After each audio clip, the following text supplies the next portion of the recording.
வெறும் ரூ. 500 மாசம் இன்வெஸ்ட் பண்றது மூலியமா, நம்ம நாட்டோட பெரிய, பெரிய நிறுவனங்களான ரிலையன்ஸ், டாடா இதுல எல்லாம் நம்ம ஷேர் ஹோல்டர் ஆக முடியும். அட ஆமாங்க. நாம பொதுவா வங்கியில தங்கம், நிலம் இத மட்டும் தான் முதலீடுன்னு நெனச்சுட்டு இருக்கோம்.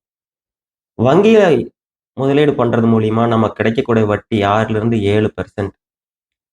நம்ம நாட்டோட இன்ஃப்ளேஷன் 4%. ஸோ நெட்டா பார்த்தா நமக்கு கிடைக்கக்கூடிய வருமானம் 3% தான். இந்தியா இப்போ உலகத்திலேயே வேகமா வளரக்கூடிய பெரிய பொருளாதாரமாக இருக்குது. நம்ம நாட்டுல இருக்கக்கூடிய பெரிய, பெரிய நிறுவனங்கள்லாம் பார்த்தா, இப்போ 15லிருந்து 20% வரைக்கும் வளர்ந்துட்டு இருக்கு. நாட்டுல ஸ்டார்ட் அப்புகளோட எண்ணிக்கை பார்த்தீங்கன்னா, 1,10,000க்கு மேல போயிட்டு இருக்கு. நான் ஐடி, இன்ஃப்ராஸ்ட்ரக்சர் இதுல எல்லாம் வளர்ச்சி பார்த்தீங்கன்னா, எங்கேயோ போயிட்டு இருக்கு. அதே மாரி விண்வெளி துறையிலயும் நம்ம மிகப்பெரிய வளர்ச்சிய கண்டுட்டு இருக்கோம். இந்த வளர்ச்சியில எல்லாம் நம்ம எப்படி பங்கு பெறுறது? இந்த மாரி நிறுவனங்கள்ல எல்லாம் நம்ம எப்படி முதலீடு பண்றது? அப்படின்னா, நம்ம மியூச்சுவல் ஃபண்ட்ல நம்ம இன்வெஸ்ட் பண்றது மூலியமா, நம்ம பணத்த ஃபண்ட் மேனேஜர்ஸ் இந்த மாரி பெரிய, பெரிய நிறுவனங்கள்ல நல்ல வளர்ச்சியை கொடுக்கக்கூடிய நிறுவனங்கள்ல முதலீடு பண்றாங்க.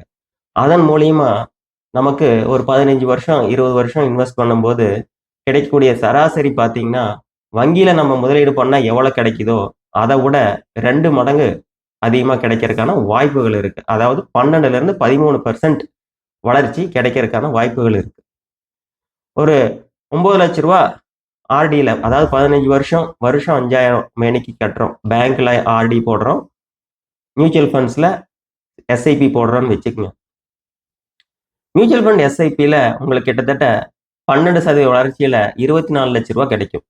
அதே வங்கியில 6.5% ஆர்டி கிடைக்குதுன்னா, நம்ம கிடைக்கக்கூடியது ரூ. 11,50,000 தான். ஸோ, நம்ம ரூ. 13,00,000 வளர்ச்சியையும் இழக்கிறோம். 2வது இந்தியாவோட வளர்ச்சியிலயும் நம்ம பங்கு பெறாம போறோம். ஸோ, உங்களுக்கும் இந்தியாவோட வளர்ச்சியில பங்கு பெறணும்னு ஆசையா? பெருசா ஒண்ணும் செய்ய வேண்டியதில்ல. உங்கனால எவ்வளவு முடியுது? குறைஞ்சபட்சம் ரூ. 500ல இருந்தும் கூட உங்க எஸ்ஐபிய ஸ்டார்ட் பண்ண முடியும்.